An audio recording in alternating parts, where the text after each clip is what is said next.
Sorry sorry sorry. വേണമെങ്കിൽ ഒരു 100 വട്ടം സോറി പറയാം. ഓഫീസിൽ ഒഴിവാക്കാൻ പറ്റാത്ത തിരക്കിലായിപ്പോയി. അതാ ഞാൻ കിച്ചുവിനെ അയച്ചത്.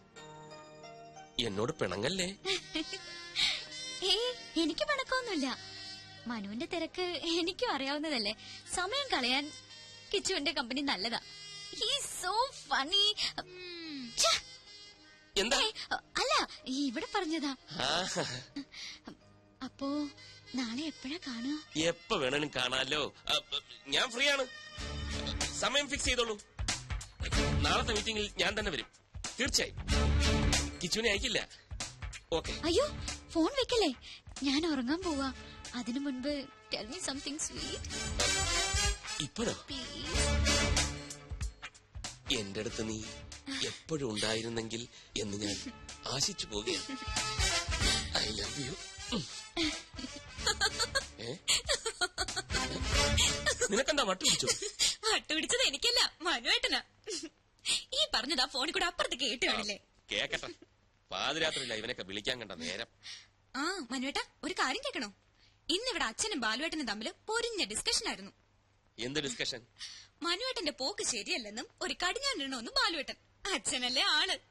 നീ എന്താ കേട്ടെന്ന് പറ. അങ്ങനെ കടിഞ്ഞാണിടണമെന്ന് തോന്നിയാ ആ നിമിഷം ചേട്ടനെ കമ്പനിന്ന് പുറത്താക്കുമെന്നും എന്നെ ആ സിംഗപ്പൂർ കോന്തനെ കൊണ്ട് കെട്ടിക്കൊന്നും അച്ഛൻ. മനുവേട്ടൻ എന്തിനാ ചിരിക്കുന്നത്? നിന്നെ വേറെ കെട്ടിക്കാനോ? അത് ഓർക്കുമ്പോഴാ ചിരി. കമ്പനി പോണെങ്കി പോട്ടെ, പക്ഷെ നിന്നെ ഞാൻ വിട്ടുകൊടുക്കില്ല. ലൈറ്റ് അണക്കട്ട. എന്താ? ഒരു കുഞ്ഞു പർച്ചേസ്. ഞാൻ ഇപ്പൊ വരാം. Just 5 minutes. അതൊക്കെ പിന്നെ പോരെ. ഞാൻ ഇപ്പൊ വരാനേ.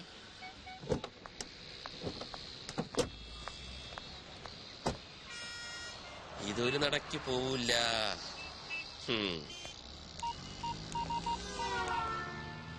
ആ വർമാജി, ഞാൻ ഇത്തിരി ലേറ്റ് ആവും. ആ വെൽക്കം ഗ്രൂപ്പിന്റെ മീറ്റിംഗ് വർമാജി അറ്റൻഡ് ചെയ്താൽ മതി. ആ അവള് കൊണ്ട് കൂടെ. ലേക്ക് സൈഡ് റിസോർട്ടിൽ ഒരു സ്യൂട്ട് റൂം ബുക്ക് ചെയ്തിട്ടുണ്ട്. Okay okay, thank you very much. ഒന്നും ഫൈനലൈസ് ചെയ്തിട്ടില്ല. അയ്യോ, ഇവിടെ പറഞ്ഞ വർമാജി, ഞാൻ പിന്നെ വിളിക്കാം. മനുവേട്ടാ, മനുവേട്ടൻ എന്താ ഇവിടെ? ഞാനൊരു ഷോപ്പിങ്ങിന് വന്നു. എന്ത് ഷോപ്പിംഗ്? എനിക്കല്ല, കിച്ചുവിന്. എന്നിട്ട് കിച്ചു എവിടെ? കിച്ചു അകത്തോട്ട് പോയി. ഞാൻ അങ്ങോട്ട് പോകാനായിട്ട് പോവായിരുന്നു. എന്നാ ഞങ്ങളും നടത്തി കുറച്ച് ഷോപ്പിംഗ്. ദേ മനുവേട്ടൻ ഒരു അടിപൊളി ഷർട്ട് വാങ്ങിയിട്ടുണ്ട്, കാണിക്കാം. അതൊക്കെ വിശദമായിട്ട് വീട്ടിൽ ചെന്നിട്ട് കാണാം. പൊയ്ക്കോ പൊയ്ക്കോ, ഭയങ്കര വെയില്. ഇന്നെങ്കിലും ഒന്ന് നേരത്തെ വരില്ല മനുവേട്ടാ? ഇന്നോ? ഇന്ന് നേരത്തെ വരും. മനു, മനു വന്നേ.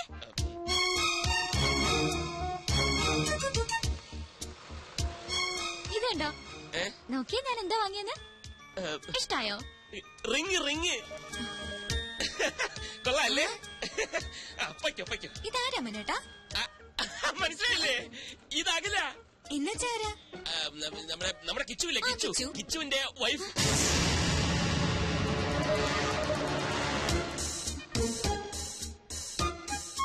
കിച്ചു എപ്പോഴാ കല്യാണം കഴിച്ചത്? ഇതേ ചോദ്യം ഞാനും ചോദിച്ചു. കള്ളൻ ആരോടും പറഞ്ഞില്ല. ഇന്നാ ഞാനും അറിയുന്നത്. കിച്ചു അവിടെ ഷോപ്പിംഗ് കഴിഞ്ഞില്ലേ? ഒരാളെ ഇങ്ങോട്ട് പരിചയപ്പെടുത്തുമ്പോ തിരിച്ചും പരിചയപ്പെടുത്തണ്ടേ? ഈ മനുവേട്ടൻ. ഇത് രഞ്ജു, ഇത് അഖില. അല്ല, ഇത് മതി, ഞാൻ പറഞ്ഞോളാം. അഖില, ഞാൻ രഞ്ജു, മനുവേട്ടന്റെ ഭാര്യ.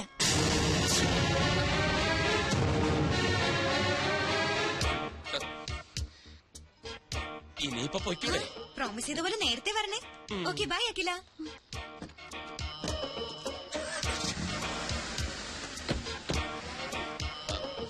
അഖില, കള്ളനാ നിങ്ങൾ. പേരും കള്ളൻ. അഖില, ഞാൻ പറയുന്നൊന്ന് കേൾക്ക. എനിക്ക് കാണണ്ടേ ഇനി നിങ്ങള്?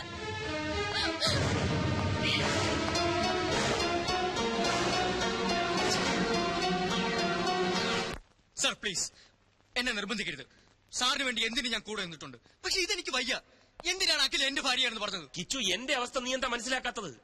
പെട്ടെന്ന് അങ്ങനെ ഒരു കണ്ടുമുട്ടലുണ്ടായപ്പം പിന്നെ ഞാൻ എന്താ പറയേണ്ടിയിരുന്നത്? അവൾ എന്റെ കാമുകിയാണെന്നോ? എന്റെ എല്ലാ കാര്യങ്ങളും അറിയാവുന്നവനായതുകൊണ്ടാ നിന്റെ പേര് ചേർത്ത് ഞാൻ പറഞ്ഞു പോയത്. പക്ഷെ സാർ, സത്യം എന്നായാലും പുറത്തു വരില്ലേ? രഞ്ജു ചേച്ചി എന്നെ പറ്റി എന്ത് വിചാരിക്കും? അഖിലേക്ക് എന്ത് തോന്നിക്കാണും എന്നെ കുറിച്ച്? അഖിലെ ഞാൻ പറഞ്ഞ് മനസ്സിലായിക്കൊള്ളാം. അതിനാ ഒരു തവണ കൂടി അവളെ എന്റെ മുന്നിൽ എത്തിക്കാൻ ഞാൻ നിന്നോട് ആവശ്യപ്പെടുന്നത്. ഇല്ല സാർ, എനിക്കതിന് കഴിയില്ല. എന്നെ ഒഴിവാക്കി തരണം പ്ലീസ്. എനിക്ക് മനസ്സിലായി, നിനക്ക് ബുദ്ധിമുട്ടാണല്ലേ. സ്വന്തം അനുജന്റെ സ്ഥാനത്താ നിന്നെ ഞാൻ കണ്ടത്. ഏതാപത്തിനും കൂടെ നിൽക്കുമെന്ന് വിചാരിച്ചു. തെറ്റിപ്പോയി, എനിക്ക് തെറ്റിപ്പോയി. ചെന്ന് പറയാൻ ഞാൻ രഞ്ജുവിനോട് എല്ലാം നുണയായിരുന്നു. അഖില എന്റെ കാമുകയാണെന്ന്. അതോടെ എല്ലാം അവസാനിക്കും. ഈ സ്ഥാപനവും സ്ഥാനമാനങ്ങളും എല്ലാം തകർന്നടിയട്ടെ.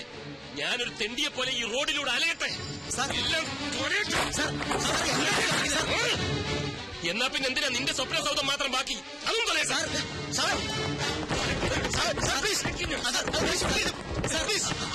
കാട്ടരുത്. വിടുവാ മാറ്റി. എന്റെ ജീവിതം തുലച്ചിട്ട് ഇവിടെ അങ്ങനെ ആരുടെ സ്വപ്നങ്ങൾ പൂവണിയുണ്ട്.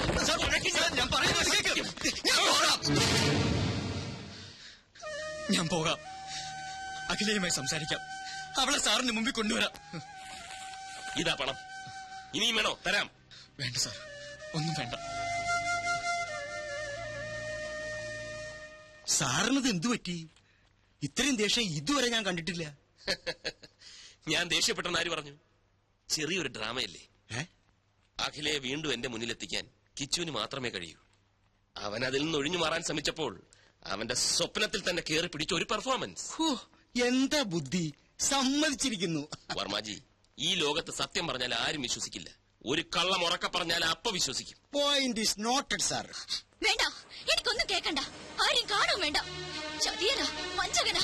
പുറത്തൊരു മുഖവും ഉള്ളിൽ മറ്റൊരു മുഖവുമാണ് അയാൾക്ക്. നീ എന്റെ നല്ല ഫ്രണ്ട് ആണെന്നാ ഞാൻ കരുതിയത്. എല്ലാം അറിയാവുന്ന നിനക്കെങ്കിലും എന്നോട് പറയാമായിരുന്നു. അഖില പ്ലീസ്, എന്റെ അവസ്ഥ തനിക്ക് മനസ്സിലാവില്ല. എന്റെ മനസ്സ് വായിക്കാനും തനിക്ക് കഴിയില്ല. മനസ്സാർ ഇനി ആ പേര് കേൾക്കണ്ട എനിക്ക്. അഖില, ഞാൻ തന്റെ നല്ല ഫ്രണ്ട് തന്നെ ഇൻ എവറി സെൻസ്. ഞാൻ പറയുന്ന ഒന്ന് കേക്ക്. ഒരു തവണ കൂടി മനസ്സാറിനെ. പറഞ്ഞില്ലേ? അഖില പ്ലീസ്. I am sorry. ഞാൻ പോകാം. കിച്ചു, രക്തം വരുന്നു. സാരമില്ല. നിക്കൂ. സോറി കിച്ചു, എനിക്കെന്നെ നിയന്ത്രിക്കാനായില്ല. അഖിലയുടെ ഫീലിംഗ്സ് എനിക്ക് മനസ്സിലാവും. തന്റെ സ്ഥാനത്ത് ഞാനാണെങ്കിലും ഇങ്ങനെയൊക്കെ ചെയ്യൂ. നമ്മളിലൊക്കെ ഓരോ കുറവുകളുണ്ടക്കില്ല. അത് നമ്മളറിയാതെ മറ്റു പലരെയും വേദനിപ്പിച്ചെന്നിരിക്കും.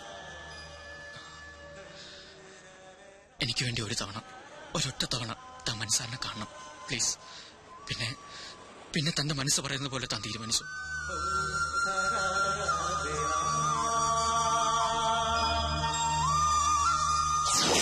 ഇനി എന്താ പറയാനുള്ളത്? ഒരു നുണ മറയ്ക്കാൻ മറ്റൊരു നുണ, അല്ലാതെന്താ? അഖിലയോട് ഞാൻ ഒരു നുണയും പറഞ്ഞിട്ടില്ല. ഇല്ലായിരിക്കാം, പക്ഷേ പറയേണ്ട ഒരു സത്യം മാത്രം പറഞ്ഞില്ല. നിങ്ങൾ വിവാഹിതനാണെന്ന സത്യം. ഇല്ല, പറഞ്ഞില്ല. എന്തുകൊണ്ട്? അത് സത്യമല്ലാത്തതുകൊണ്ട്. രഞ്ജു എന്റെ അമ്മാവന്റെ മകളാണ്. സ്നേഹിച്ച പുരുഷൻ വിവാഹത്തലേന്ന് കാലുമാറിയപ്പോ മറ്റേതൊരു പെൺകുട്ടിയെയും പോലെ മാനസികമായി അവളും തകർന്നുപോയി. 3 ദിവസം ബോധം നശിച്ച് ആശുപത്രിയിൽ കിടന്ന അവൾ ബോധം വന്നപ്പോൾ ആദ്യം മുന്നിൽ കണ്ടത് എന്നെയാണ്. സത്യത്തിൽ എന്റെ ദുരവസ്ഥ അവിടെ തുടങ്ങിയായിരുന്നു. അവളുടെ വിവാഹം കഴിഞ്ഞെന്നും അവളെ സ്നേഹിച്ച ചെറുപ്പക്കാരൻ ഞാനാണെന്നുമുള്ള വിചിത്രമായ വിചാരം എങ്ങനെയോ മനസ്സിൽ കടന്നുകൂടി. അത് തിരുത്താൻ പോയപ്പം ആകെ വയലന്റായി. ഡോക്ടറുടെ നിർദ്ദേശപ്രകാരം ഇന്നും ഞാൻ അങ്ങനെ അഭിനയിക്കുകയാണ്. അഖിലയ്ക്ക് ഓർമ്മയില്ലേ, ഞാൻ അവളുടെ ഭർത്താവാണെന്ന് അവളെന്ന് പറഞ്ഞപ്പം ഒപ്പമുണ്ടായിരുന്ന അമ്മു ഒന്നും മിണ്ടിയില്ല. എന്തുകൊണ്ട്? മിണ്ടിയാൽ അവിടെ ഒരു സീൻ ഉണ്ടാവുമെന്ന് അമ്മുവിനറിയാം. പാവം അമ്മുവിന് പോലും അഭിനയിക്കേണ്ടി വന്നു. ആ അവസ്ഥയിൽ ഞാൻ സ്നേഹിക്കുന്ന പെൺകുട്ടിയാണ് അഖിലയെന്ന് രഞ്ജുവിനോട് പറഞ്ഞാൽ എങ്ങനെയിരിക്കും? ഒന്ന് ആലോചിച്ചു നോക്ക്. അടുത്ത മാസം ചികിത്സയ്ക്കായി അവൾ ബാംഗ്ലൂർക്ക് പോവുകയാണ്. ഇനി അഖില എന്നോട് പിണങ്ങിയാലും ശരി, എന്നെ വെറുത്താലും ശരി, പഴയ രഞ്ജുവിനെ വീണ്ടെടുക്കാൻ വേണ്ടി എനിക്ക് അഭിനയിച്ചേ പറ്റൂ. സോറി.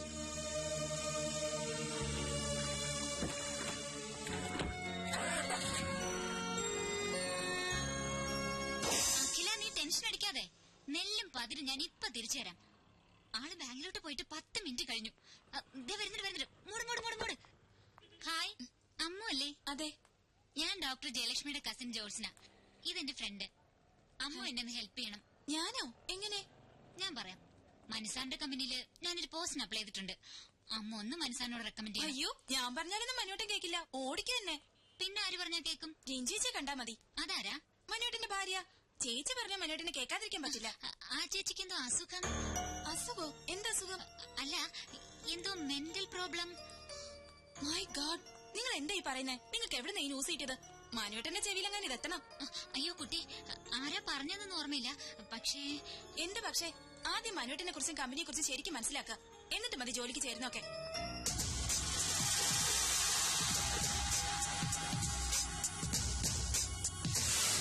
എന്ത് മണ്ടത്തരമാക്കി നീ പറയുന്നേ? ഈ ഒരു നിസ്സാര കാര്യത്തിന് ജോലി വേണ്ടെന്ന് വെക്കി. നിസ്സാര കാര്യോ? പക്ക ഫ്രോഡായ അയാളുടെ കമ്പനിയില് ഞാൻ ഇനി എങ്ങനെ ജോലി ചെയ്യും? ചെല്ലാൻ പോവാ ഞാൻ അങ്ങോട്ട്. എന്നിട്ട് അയാളുടെ മുഖത്ത് നോക്കി 4 വർത്താനം പറയണം. ഇതാ ഇപ്പൊ നന്നായേ. അയാൾ ഒരു പക്ക ഫ്രോഡാണെങ്കിൽ നീ ഒരു പക്ക ഫൂളാണെന്നേ ഞാൻ പറയൂ.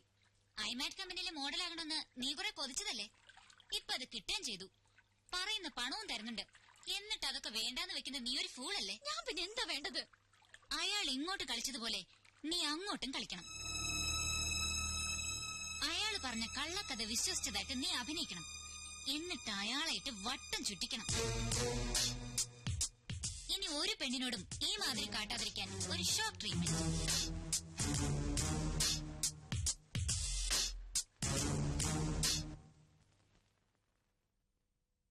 ഞാൻ ആലോചിക്കുകയായിരുന്നു നമ്മുടെ കിച്ചുവിന്റെ കാര്യം. കിച്ചുവിന് എന്ത് പറ്റി? പച്ച പാവായിരുന്ന ചെക്കൻ ഇത്ര പെട്ടെന്നൊരു കല്യാണം കഴിച്ചു എന്ന് എനിക്ക് വിശ്വസിക്കാനേ വയ്യ. ഈ പ്രേമത്തിന് കണ്ണില്ലെന്നല്ലേ? ഇതും ചെയ്യും ഇതിനപ്പുറവും ചെയ്യും. നമ്മളും അങ്ങനെ തന്നെ ആയിരുന്നല്ലോ. നിന്റെ അച്ഛന്റെ കണ്ണ് വെട്ടിച്ച് 1 കൊല്ലമല്ലേ പ്രേമിച്ച് നടന്നത്? അതിന് ഇയാള് പച്ച പാവൊന്നും ആയിരുന്നില്ലല്ലോ. പാവമാണോ പിഴയാണോ എന്ന് ഇങ്ങനെയൊക്കെയല്ലേ അറിയുന്നത്? അവന്റെ കണ്ണിന്റെ പുറത്തൊരു കറുത്ത പാറ വീണ് കിടക്കുന്ന കണ്ടില്ലേ? ലവിന്റെ. ഏതായാലും നമ്മുടെ കമ്പനിയിലെ ഒരു സ്റ്റാഫല്ലേ, നമുക്കൊരു വിവാഹ സമ്മാനം കൊടുക്കണം. അതെ അതെ, ഞാനും അത് ആലോചിച്ചു.